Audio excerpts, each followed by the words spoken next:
오늘 우리에게 주신 하나님의 말씀은 구약성경 이사야서 43장 1절에서 7절 그리고 10절 말씀입니다. 제 성경으로는 구약 1019면에 있습니다.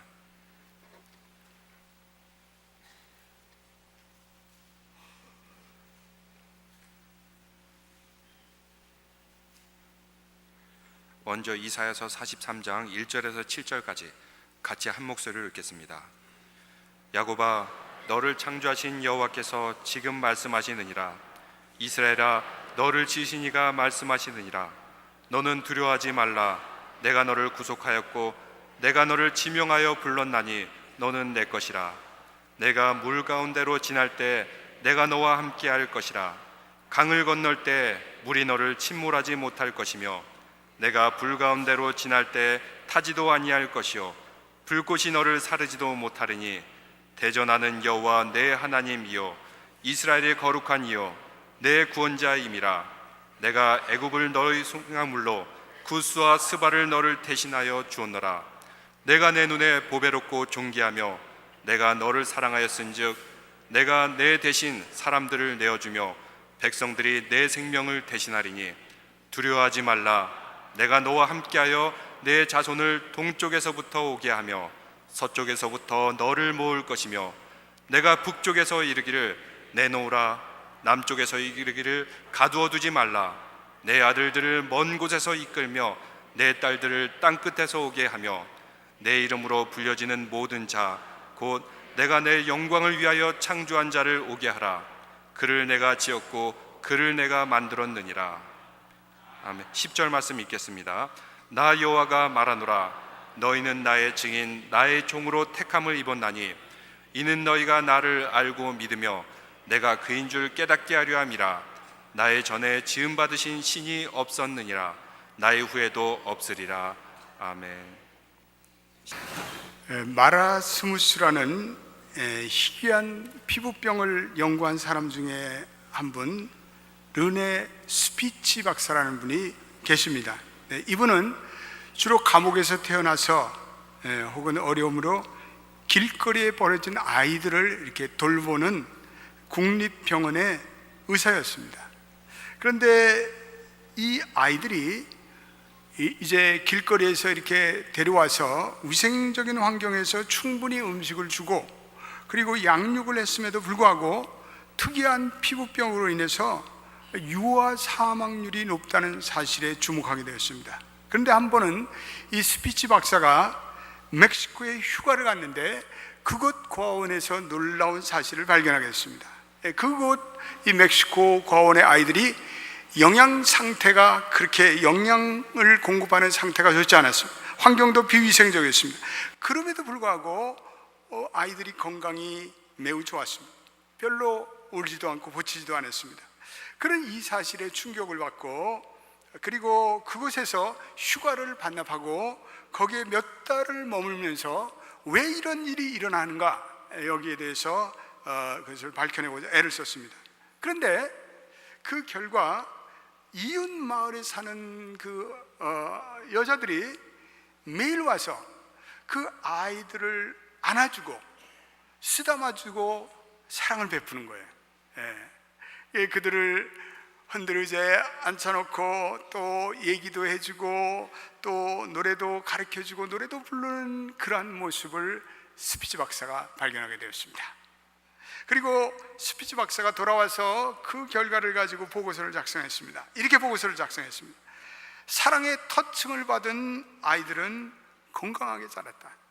그러나 아무런 사랑의 터칭이 없이 자란 아이들은 점점 약해졌고 그리고 피부 접촉 결핍증으로 죽어갔다. 이렇게 결론을 내리고 있습니다. 사랑의 접촉이 없는 사랑의 결핍에 빠진 아이들보다 이 사랑의 터칭을 받고 입맞춤을 받고 그리고 이렇게 허그하고 포옹해 준 아이들이 더 건강하다는 그러한 결론을 발표했습니다. 이 마라스무스라는 병은 바로 사랑의 결핍증의 결과라는 사실을 그는 발견해 낸 것입니다.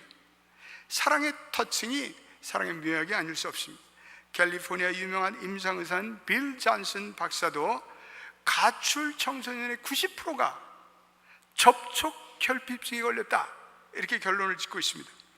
그래서 우리가 이거 안아주고 이렇게 터칭해 주는 것보다 더 아름다운 사랑의 표현이 없습니다. 네, 우리의 자녀들을 가만히 안아주고 쓰다마 주는 것이 잔소리하는 것보다 훨씬 낫습니다. 힘든 인생의 시간을 살아가는 분들을 살며시 안아주면서 내가 당신을 위해서 하나님께 기도하고 있습니다, 이 표현보다, 이 사랑의 허구보다 더 위대한 힘이 없습니다. 제임스 쉘러라는 유명한 정신과 의사이며 신학자라는 분이 상처는 아버지와의 관계 회복이라는 책을 썼습니다. 근데 그 책에서 수많은 사람들이 이 아버지에 대한 사랑의 굶주림에 시달리고 있다, 그는 말하고 있습니다. 아버지에 대한 사랑의 굶주림이 아동기나 청소년기에 있어서 부성의 결핍으로 찾아온다는 거죠. 또 이 현상이 아버지와 자녀 사이에 친밀감이 부족하기 때문에 일어난다는 거죠. 아버지가 병으로 죽기도 하고, 또 아버지가 너무나 또 생활기에 지쳐서 아이들을 그냥 내놓고 아버지가 그냥 가출을 해버려요. 떠나버려요. 요즘처럼 가정 해체가 심화되는 가운데 이 호부모에 의해서 양육되며 아버지와의 접촉을 갖지 못하는 경우가 많습니다. 자녀가 중요한 인격의 형성 시기에 이 아버지가 바쁜 사업으로 말미암아, 과도한 일로 말미암아 이 자녀들과 가질 수 있는 충분한 관계를 갖지 못한 탓이 있습니다. 요즘에 우리 동성애자의 문제들이 참 사회적인, 한국도 그렇고 미국도 큰 문제입니다. 그런데 이 동성애를 연구하는 학자들이 이 보이들, 어린 소년들이 아버지로부터 매스큘린 사랑, 아버지로부터 남성적인 사랑을 받지 못할 때 이 보이들이 동성애자로 변하는 아이들이 많아진다는 거예요. 그러니까 우리 아버지들이 이 아들들을 매스큘린한 남성적인 사랑으로 이 아이들을 사랑하고 또 훈련하고, 그런 것이 이건 대단히 중요하다고 이야기하고 있습니다. 많은 사람들이 나는 아버지와 좋은 사랑의 관계를 가졌다, 나는 아버지와 좋은 관계였다, 행복한 관계였다고 말하는 사람이 너무나도 적다는 그러한 사실입니다. 이 사랑, 쉘러는 아버지의 사랑을 충분히 받지 못하고 자랄 때 정서적인 갈등이 발생한다고 말합니다. 우리의 정체성에 영향을 미친다고 말합니다. 심지어는 나의 영성이 왜곡되고 그리고 정체되어지거나 공허하게 된다고 지적하고 있습니다. 아버지와 자녀의 관계가 많은 부분의 자녀들의 성품에 좌우한다는 결론을 내리고 있습니다. 나가서 이 아버지와의 왜곡된 관계가 이 하나님의 사랑을 받아들이고 하나님의 사랑을 수용하는 데 있어서도 영적 장애의 현상으로 나타난다는 거예요. 여러분, 모든 것이 사랑의 문제 아닙니까? 오늘 이 세상은 사랑의 결핍을 호소하고 있습니다. 여기를 보아도 저기를 보아도 모두가 외로움을 호소하고 있습니다. 이 외로움의 근원은 사랑의 결핍에서 오는 외로움입니다. 오늘날 흉측한 범죄가 계속해서 벌어지고 있습니다. 이러한 범죄의 근원에는 파괴된 가정이 있습니다. 사랑이 결핍된 가정의 문제입니다. 부모님의 사랑이 부족해서 탈선하고 가출하는 청소년들, 그 사랑의 결핍에서 오는 그 공허감과 외로움을 메꾸기 위해서 사람들이 술을 들이키고 사람들이 마약을 합니다. 그게 몸과 마음을 망치는 사람들이 얼마나 세상에 많습니까? 정신신경 장애자들의 대부분은 사랑의 결핍에서 온다는 거예요. 오늘 이사야 본문에도 오늘 이스라엘 백성들이 이 하나님의 사랑의 결핍에 빠져 있습니다. 그렇게 그들은 두려워하는 마음이 있었습니다. 그들은 의기소침했습니다. 그런데 문제는 그들이 먼저 사랑의 근원 되시는 하나님을 떠났기 때문에 문제가 발생했습니다. 그들에게 사랑의 결핍 현상이 찾아왔습니다. 그래서 하나님을 떠나서 스스로 그들이 자유하고자 하였습니다. 그러나 그들의 방종의 자유는 결국은 영적이며 정신적인 파국을 초래했습니다. 그들은 하나님의 말씀 듣기를 거절했습니다. 그들은 계속해서 죄를 멈추기를 그치지 않습니다. 그랬더니 그들에게 정신적인 장애, 정신적인 공황이 찾아오는 거예요. 오늘 점점 이 세상에 하나님을 떠나 삽니다. 이 세상에 하나님을 버려요. 그러므로 이 세상에는 예전과는 달리 이유도 알 수 없는 정신병들이 난무하고 있다는 거예요. 이스라엘 백성들은 징벌을 받지만 깨닫지 못합니다.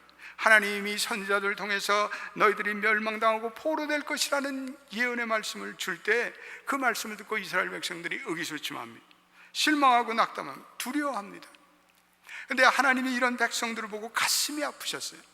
그래서 하나님께서 이사야 선지자를 통해서 오늘 복음을 선포하시는데, 지금은 너희가 죄로 인해 바벨론의 포로가 될 것이지만 언젠가 너희가 돌아오리라.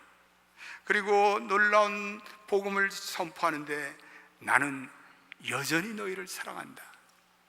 나는 여전히 너희를 사랑한다. 저들을 향해 하나님의 놀라운 사랑을 선포하고 있습니다. 너희들이 위축되거나 실망될 것 없다. 내가 너희와 함께 하마. 하나님이 여전히 저와 여러분을 사랑한, 우리의 심장을 뛰게 하는 말이에요. 이 사랑을 우리가 믿고 확신하며 이 사랑을 받아들인다면 우리의 초막이 궁궐이 될 줄로 믿습니다. 우리의 지옥이 천국이 될 줄로 믿습니다. 일본에서 한 남자가 아버지의 첩인 기생의 아들로 태어났습니다. 그래서 본처의 구박을 받으면서 모진 학대와 천대를 받으며 서러움을 겪으며 살아왔습니다. 성격이 삐뚤어졌어요. 요즘에 그 KBS인가 MBC인가 드라마에 보니까 허준이라는 드라마가 있어요. 내가 드라마 잘 안 보는데 그걸 보니까 왠지 마음에 와요. 그런 좋은 드라마를 보셔도 돼요. 그러니까 내가 그 드라마를 보니까 참 가슴이 아프더라고요. 근데 그 스토리와 비슷해요. 이게 우울증에 시달리고, 근데 어느 날 양집하는 곳에 웅크리고 앉아있는데 예수를 전하는 전도대원들이 지나갔습니다. 그리고 그 청년을 보면서 불쌍해서 예수를 믿으세요. 하나님이 당신을 사랑합니다. 예수 믿고 천국 가세요. 하나님은 당신을 사랑하십니다. 이렇게 전도했습니다. 그랬더니 이 젊은 남자가 자기도 모르게 그 전도대원의 치맛자락을 붙들고 절밖에 묻습니다. 기생의 아들도 사랑을 받을 수가 있습니까? 당신이 말하는 그 하나님은 기생의 아들도 사랑하나요? 그는 그 전도대원이 전하는 엄청난 사랑의 메시지에 압도당했습니다. 그리고 그 마음속에 말할 수 없는 감동이 밀려왔습니다. 그리고 그는 그 하나님의 사랑을 느끼고 깨달아 마침내 그 인생이 180도 바뀌어졌습니다. 그는 일본의 최고 저술가가 되었습니다. 일본의 최고 성자가 되었습니다. 빈민의 아버지로 존경을 받았습니다. 그분이 바로 가가와 도요 히코입니다. 그렇습니다. 내가 이 하나님의 사랑을 받고 있다는 사실이 얼마나 중요한지 모릅니다. 이 진리가 우리의 인생을 바꿔놓는 것입니다. 우리의 인생을 변화시킵니다. 이 사랑이 두려움을 내쫓습니다. 요한 1서 4장 18절, 사랑 안에는 두려움이 없고 온전한 사랑이 두려움을 내쫓는다.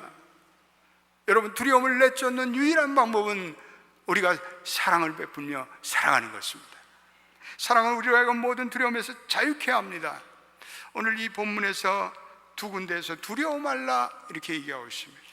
오늘 1절 너는 두려워 말라, 5절에도 두려워 말라. 미국의 유명한 신문 상담 컬럼니스트 렌 앤더스 여사에게 매월 한 10,000통의 상담 편지가 쇄도한다고 합니다. 근데 그 편지들을 주제별로 이렇게 분류해 봤더니 다 두려움을 호소하는 편지들이 제일 많았습니다. 현대인들은 갖가지 두려움에 살아갑니다. 죽음과 자기 숙명에 대한 두려움이 있습니다. 내가 이 건강이 나빠지지 않나 두려움이 있습니다. 암, 노이로제에 빠지는 분이 많습니다. 상실에 대한 두려움이 있습니다. 내가 직장을 잃지 않을까? 우리 미국에 사는 이민자들은 내 미래의 불안에 대한 두려움이 있습니다. 내 자녀들이 나쁜 길로 걸어가지 않을까? 두려움이 있습니다. 실패할 때도 문제지만 실패에 대한 두려움이 더 큰 문제입니다. 요즘 같은 시대에 미국에서 이 테러에 대한 두려움, 미국인들에게 상상을 초월합니다. 그 테러의 두려움은 미국인들에게는 현실적인 두려움입니다. 오늘 이스라엘 백성들이 선지자들의 그러한 멸망의 예언에 움츠러지는 것은 당연합니다. 저들이 두려움에 쌓입니다. 그런데 오늘 이사야가 복음을 선포하면서 두려워하지 말라, 그러면서 두려워하지 말아야 할 이유를 몇 가지로 오늘 본문에서 제시하고 있습니다. 첫 번째, 너는 내 것이기 때문에 그렇다. 1절을 우리 한번 읽어보겠습니다. 오늘 주신 43장 1절에 뭐라고 읽어보겠습니다. 시작. 야곱아, 너를 창조하신 여호와께서 지금 말씀하시니라. 이스라엘에 너를 지으시니가 말씀하시니라. 너는 두려워하지 말라. 내가 너를 구속하였고 내가 너를 지명하여 불렀나니 너는 내 것이라. 저와 여러분들이 가장 분명한 것은 우리는 하나님의 소유라는 거예요. 우리가 어디에 속했는가가 중요합니다. 하나님은 말씀하십니다. 내가 너를 만들었다. 내가 너 창조주다. 너는 내 피조물이다. 우리의 존재와 우리의 생의 목적과 우리의 삶의 미래와 앞날이 다 하나님의 장중에 있습니다. 여러분 믿습니까? 오늘 우리 하나님의 자녀들의 궁극적인 운명은 세상에 달려있는 것이 아니라 이건 하늘에 달려있고 우리는 하나님께 달려있습니다. 우린 그것을 믿어야겠습니다. 우리가 이것을 깨닫지 못하면 우리에게 궁극의 두려움이 찾아올 수가 있습니다. 세상의 것에 의해서 내가 혹시 이 해나 끼치지 않을까 우리에게 두려움이 있습니다. 그러나 그렇지 않습니다.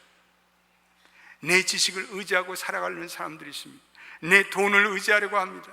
내가 쌓아올린 증권과 주식을 의지하려고 합니다. 내 명예, 내 권세, 그리고 내가 쌓아올린 세상적인 기반을 의지합니다. 인간이 만들어가는 우상이죠. 이 우상에는 점점 우리가 우상을 의지할수록 이 우상에 집착하게 됩니다. 그리고 사람들은 이 우상을 계속해서 더 만들어가요. 우상이 없어지면 두려운 거예요. 그러니까 사람들이 계속해서 우상을 만들어가요. 우상을 만들어. 근데 그 우상이 무너질 때가 있어요. 그것은 하나님이 아니기 때문에 반드시 우상은 무너지게 됩니다. 우상이 우리에게 실망을 줍니다. 우상이 우리에게 어려움을 줍니다. 자기 신뢰와 자기 우상에 빠진 결과 공포가 찾아와요. 마음에 두려움이 찾아와요. 공허가 찾아와요. 우리는 착각합니다. 내가 공부를 잘해서 내가 오늘 이 자리에 이르렀다고 생각합니다. 내 기술과 내 경험으로 오늘 이 자리에 내가 섰다. 내가 돈 몇 푼 벌고 좋은 집 산다고 내가 다 된 것 같습니다. 그렇지 않습니다. 다 착각일 따릅니다. 오늘 우리는 이사야 본문에서 선포되는 하나님의 말씀에 귀를 기울여야 합니다. 너는 내 것이다. You are mine. 오늘 창조자가 말, 내가 너를 만들었다.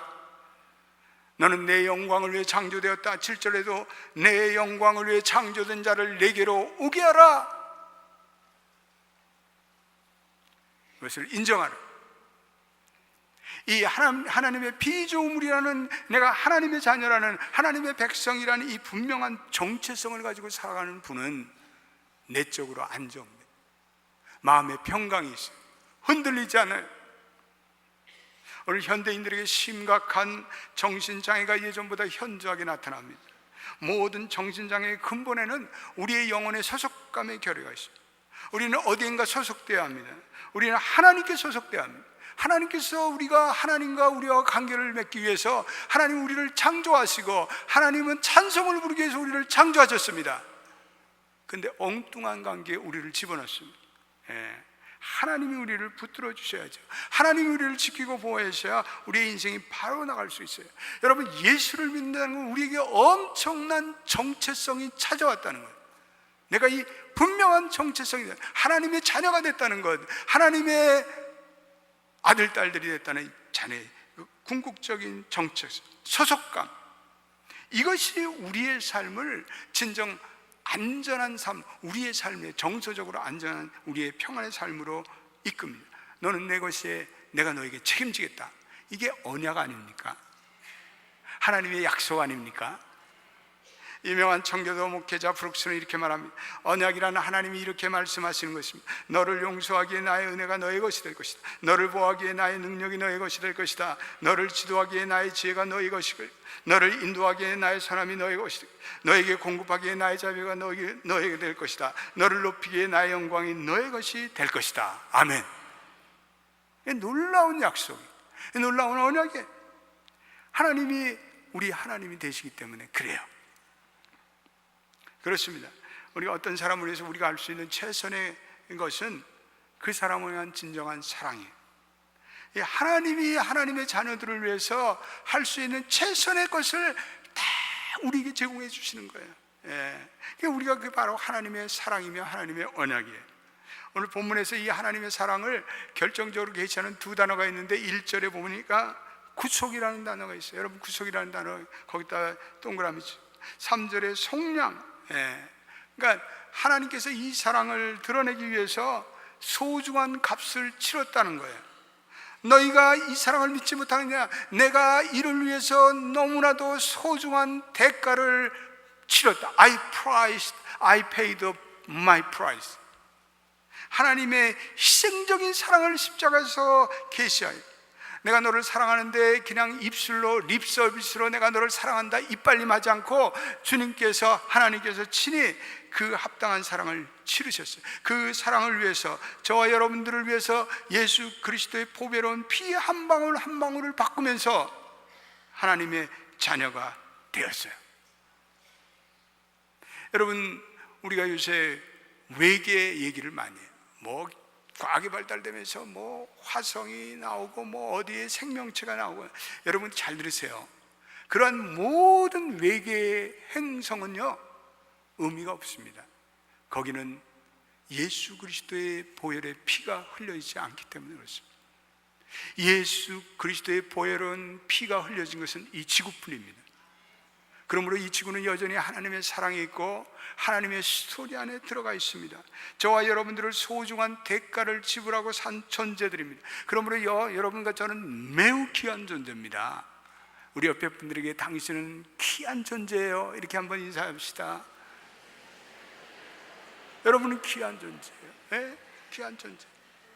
우리는 이 예수님께서 자기의 피값을 치르시고 우리를 샀다는 이 희생적이며 헌신적이며 대속적인 사랑을 믿고 우리는 확신하고, 이 견고한 사랑의 위에 우리는 우리의 믿음의 기반을 두고 살아가야 할 줄로 믿습니다. 제가 미국에 와서 유학생활을 시작하는데 초기에는 모든 생활이 너무 어려웠어요. 직장을 다니다가 갑자기 결심을 하고 제가 미국 유학을 시작했는데 준비가 너무 안 된 상태로 미국에 왔습니다.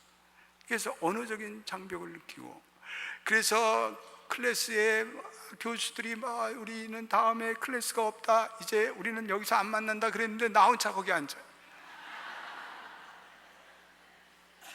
한심한 거야, 한심. 또 집구리만큼 받던 봉급을 이렇게 싹싹 털어갖고 왔는데 학비에 대한 염려가 있어요. 아버님이 사업하시다가 병치레하시고 뭐 사업도 다, 아버님께서 3,000불을 제목으로 주셨어요. 3,000불 가지고 미국 왔습니다. 제가 공부하던 미시간에 얼마나 눈이 많이 오는지, 난 미국에서 그 눈을 보면서요, 정말 어느 날은 위축이 돼요. 아무도 찾아오지 않죠. 그 눈이 내리는데 마음이 우울해지는 거예요. 내 자신에 대한 능력과 한계, 회의가 들었습니다. 그런데 한 번은 제가 다니던 유학생 교회에 뉴욕에서 오신 어느 목사님을 모시고 부흥사경을 했어요. 토요 새벽 시간에. 근데 그동안 제 마음이 너무나 공고했던지 저는 목사님이 전하는 그 하나님의 말씀에 몰입되기 시작했습니다. 그 말씀이 공표했던 나의 심령을 깨트렸습니다. 집회를 마치고 다른 교우들은 다 돌아가는데 저는 그 미국 교회 조그만 체프라에 무릎을 꿇고 기도하며, 그리고 계속해서 기도했습니다. 기도를 하는데 웬 그렇게 눈물이 쏟아지니까, 신세 한탄의 눈물. 그런데요, 기도를 드리는데 갑자기 무언가 따뜻하고 그리고 평안한 느낌이 나를 찾아왔습니다. 그리고 나에게 누군가가 자꾸 말을 하는 거예요. 누군가에 의해 엄청난 사랑을 받고 있다는 느낌이 찾아왔습니다. 그것은 바로 성령님으로 인한 놀라운 하나님의 사랑, 그 가득 부어주시는 하나님의 사랑이 내게 넘쳐나기 시작했어요. 저는 그 사랑을 느끼며 또 울기 시작했어요. 하나님이 나를 사랑한다는 것을 지식적으로 잘 알고 있었어요. 그러나 이렇게 피부로 느끼는 큰 은혜의 체험은 처음이었어요. 성경 말씀을 통해서 하나님이 나를 사랑한다는 그 지식적인 사실은 잘 알고 있었어요. 머리로는 인정하고 있었지만 그러나 그날 그 순간에는 모든 그 지식과 그 모든 믿음과 그리고 그 모든 마음이 한 자리의 병렬로 나란히 서면서 그 은혜가 확실히 깨달아졌어요. 그 순간에 저는 새로운 체험을 하겠습니다. 하나님의 폭포수와 같은 사랑을 제가 체험하게 되었습니다. 그때부터 더 이상 외로움도 사라졌어요. 고독도 사라졌어요. 제 부족한 능력도 상관이 없어요. 하나님의 그 놀라운 사랑으로 인해 하나님과의 말할 수 없는 깊은 내적인 친밀감을 느끼고 있다는 사실이 찾아와요. 내가 부족해도, 내가 못나도 그건 상관이 없어요. 내가 못났다는 자의식도 사라졌어요. 내가 영어를 못하는 열등의식도 사라졌어요. 내 브로큰 잉글리시 no problem. 알아들으면 알아들어라. 그냥 짓거리는 거예요. 자신감이 생겨요. 그때 그 학생들이 내 영어 알아듣느라고 수고 많이 했을 거예요. I don't care. 그 하나님의 사랑이 내게 쏟아지니까요, 자신이 확신이 찾아왔어요.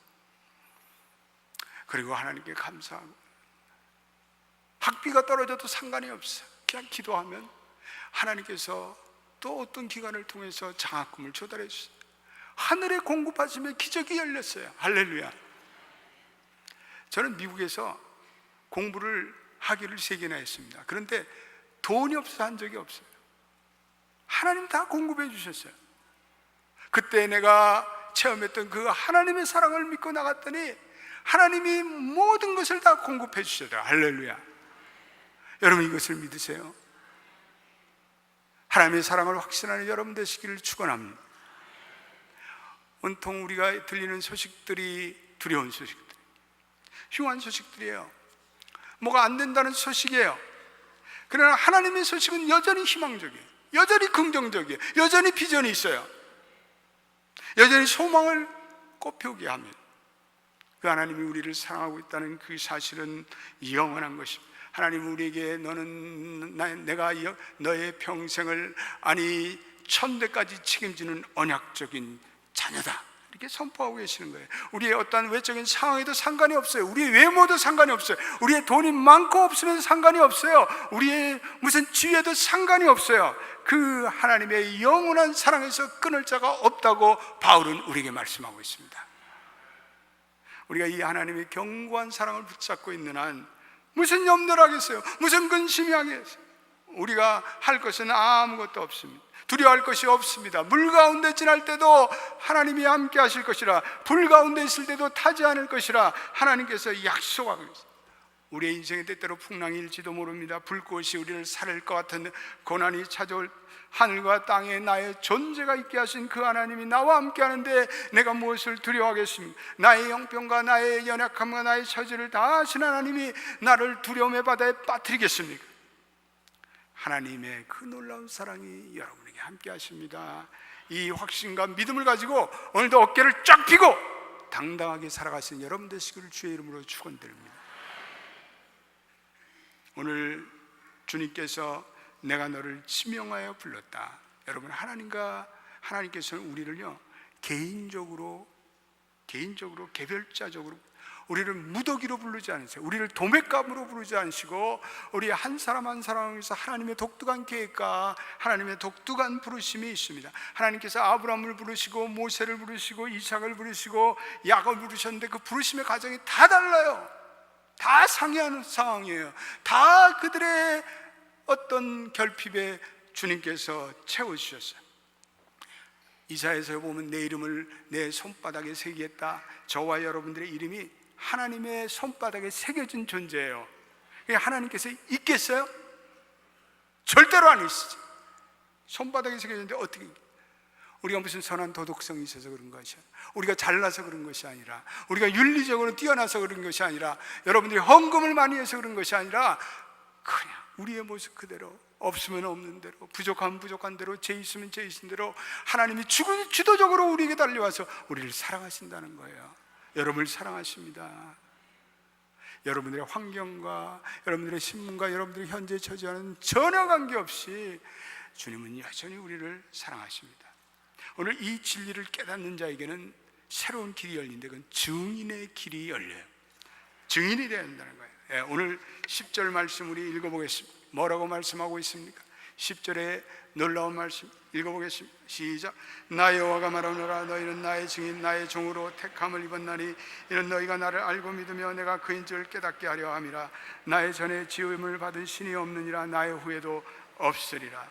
나를 알고 믿으며 그 사랑을 확신하는 자에게는 이제는 증인의 삶을 살아가는 결단을 합니다. 증인의 삶. 구원받은 사람은 하나님께서 내게 허락하신 그 소명적인 삶, 그 증인의 삶을 살아가려고 이제는 결단합니다. 이제는 다짐합니다. 이제는 나만을 위해서 사는 것이 아니라 내 가족만을 위해서 사는 것이 아니라 하나님의 나라와 그 일을 위해서 살고자 증인된 삶을 결단합니다. 이번에 우리 가을에 우리 교회에서 콜롬비아 신학교에 4명이 와요. 4명 평신도들이 평신도 집사로 계시던 분들이 이렇게 은혜를 받아서 가요. 우리 콜롬비아 신학교 총장님이 KCBC에서 너무 학생들이 많이 왔고 장학금을 주는데 좀 쪼달리니까 너희들 좀 돈 좀 더 내라. 다 하나님의 은혜를 깨닫고 하나님의 사랑을 깨닫고 뭔가 증인됨의 삶을 살아가려고 결단하는 분들입니다. 우리 교회 은퇴하신 장로님 중에 평신도 이제 선교사로 나가려고 준비하고 계시는 분이 계십니다. 그런 분들을 축복합니다. 새로운 소명적인 길로 나가시는 그분들의 길에 하나님의 인도하심이 넘쳐나길 원합니다. 저와 여러분들이 꼭 신학교를 가지 않더라도 이 하나님의 사랑을 체험한 자, 그리고 내가 누구라고 분명한 정체성을 가진 자들은 그 하나님의 나라를 위해서 우리의 마켓플레이스에서, 우리의 지역사회에서, 우리의 이웃에서, 우리의 교회에서 이 하나님의 사랑을 실천하며 살아갑니다. 교회가 탄생된 이유는 이 하나님의 사랑을 나누고자 탄생됐습니다.